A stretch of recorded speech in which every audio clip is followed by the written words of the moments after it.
Everywhere at the End of the West, originally published in IM 1776 on August 2nd, 2022. On June 30th, World War II veteran Karl Deckel sat down and gave an interview to mark his 100th birthday. Tears in his eyes, he lamented that Americans don't have the same opportunities that he had growing up, and that he was worried about what America has become. Having witnessed many of his fellow countrymen die for their nation during the war, Deckel is now a living memory of bygone days that will soon be forgotten. Watching him recalled to my mind something that I had seen before, the teary eyes of my great-aunt, knowing she knew those around her, but didn't know why. She was in the first stage of losing her mind to Alzheimer's. I have no way to understand the experience of losing cognitive function and memory, but Everywhere at the End of Time, by The Caretaker, an alias that Leyland Kirby has now been using for 2 decades, has tried to capture it. Over 6 hours long, the album deconstructs Alzheimer's into an auditory form. If you've listened to it or his other works on neurological and other mental conditions, you already have an idea of what's to come. Since the death of my great-aunt, who is one of the few people I was close to growing up, I always returned to that album and its terrifying entirety. It was easy to sit down and listen to it in one sitting. I remember one Saturday from the time I woke up to the time I got ready for Vespers, listening to the horror reverberating in my room. Yet this time coming around to listen to the album, the algorithm on YouTube had something to offer that I didn't expect.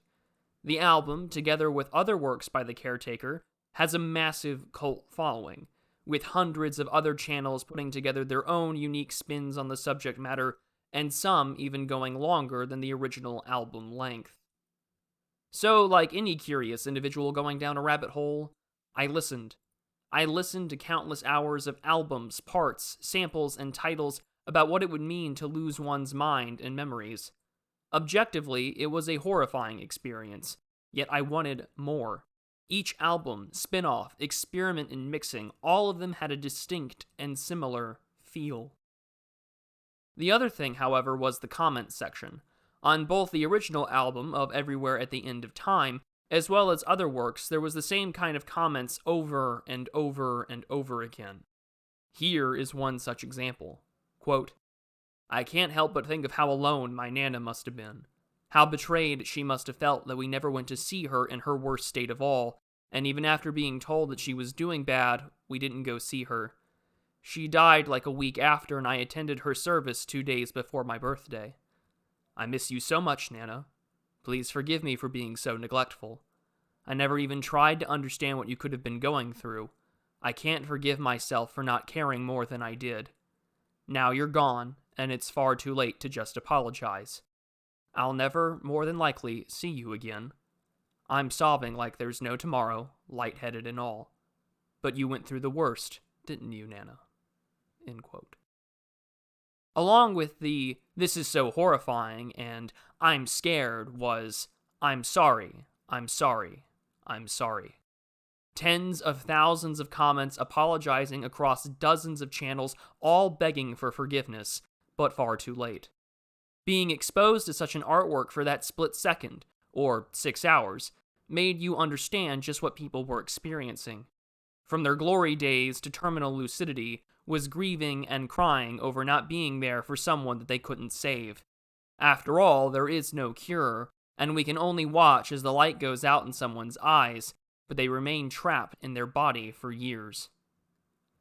Like Mr. Deckel, many of us are realizing what the future holds if we continue on our current course, yet the living memories of those who could tell us what the West was like are dying out. Americans especially can barely remember a world before 1965, let alone 1945. The body of the nation, and by extension the West, has already undergone significant mental decline in its loss of ability to remember. Our higher mental faculties can no longer function. Culture, art, and literature are all disappearing in the haze of uncertain recollection. We are fumbling around in the dark recesses of our minds of what is supposed to be Western or traditional, or to use the internet parlance, based. But it goes without saying that our ability to recollect a time before the eternal present to any meaningful degree is fading. From this perspective, everywhere at the End of Time and the horrors of Alzheimer's can be used as a hermeneutical tool to view the West.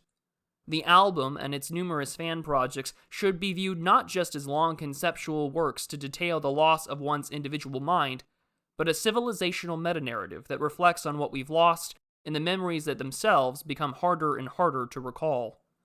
The men and women who existed in a more traditional and orderly time than our own have been dying out, and our connection to a world that was more Western than ours is fraying. I will paint no picture of the West with rose-colored glasses on.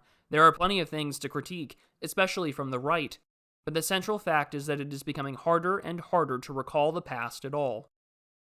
Many reactionaries, social traditionalists, and those who simply wish to oppose the various works of the evil one have a nostalgia for the past. And who can blame them? After all, it's our history, part of what made the West, the West. To look back at times of old and to be transported to the heroes of Rome, of the Crusades, or even the brave men and women who gave birth to a new nation in the New World. However, our memories of those times have become diluted, distorted by waves of historical revisionism and voices of strange origins telling us to be ashamed of who we were and who we are, as if our own brains, hijacked by this disease, have clouded our memory and our ability to marshal the strength of who we were. As we look back on the memories of the West, what can we recall? Even our own ability to recognize ourselves in the mirror is weakening. Everywhere at the End of Time highlights the deterioration of the brain, a very physical erasure and deterritorialization of one's self from their own mind. And while we forget what we were in the midst of a great replacement, the mind is re-territorialized with quiet internal rebellions of varying factions and identities, all jockeying for what's left of the West. And while we thrash internally at the road forward, the past becomes hazier and hazier. What do we go back to? Who are we to become? These debates, of course, are repetitions of debates prior. Just as the new right takes on its own style and tone, I find myself thinking we're just doing what the old right did in the 20th century.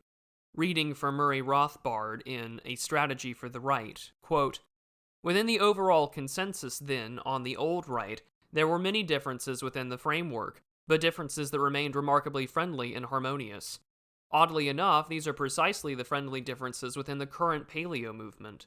Free trade or protective tariff, immigration policy, and within the policy of isolationism, whether it should be doctrinaire isolationism, such as my own, or whether the United States should regularly intervene in the Western Hemisphere or in neighboring countries of Latin America, or whether this nationalist policy should be flexible among these various alternatives.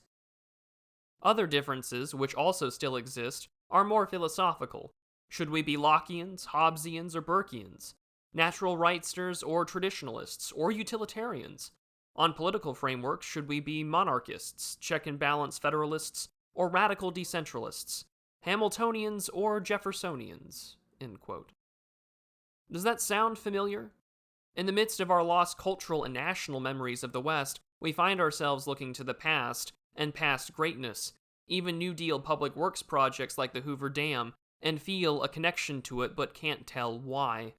Even now, our political memories of what made the West are on a feedback loop of rebellion about what the West should be, going back into their memories and pulling out the same figures over and over again, sometimes misremembering and falling for the trap of simulacra. Just as Gen Z rediscovers Pat Buchanan, and the new right rediscovers the debates of the old, and the self-proclaimed trads repost images cooked out of Madison Avenue, a connection to anything before the 20th century feels misplaced in time. It's part of the nature of the perpetually evolving West to forget the past. As we're now told by our leaders, what was once now Western is no longer diverse, inclusive, or equitable to the people who are in the West now. The caretaker shows us the loss of our minds as a space in the head of someone, a cavern without lucidity. Our memories of the past present a pathway without agency. Caretakers these days have been found to abuse the elderly residents, and we're left helpless under the anarcho-tyranny that plagues our minds and our laws. Cognitive dissonance makes many want to scream, but they watch helplessly. Just as Alzheimer's patients feel their minds slip away, our connection to what made the West is left alone in homes to face abuse, or are left there so we can purposefully forget them. The West stands at a crucial point of declining mental acuity. Just as Mr. Deckel cries as he watches his country being ravaged by poverty, bad governance, and weak opportunities for families to be raised and carry on the West and its posterity, will you take the time to remember the West, or will you be like the thousands of other commenters, apologizing after the fact to just a burning memory?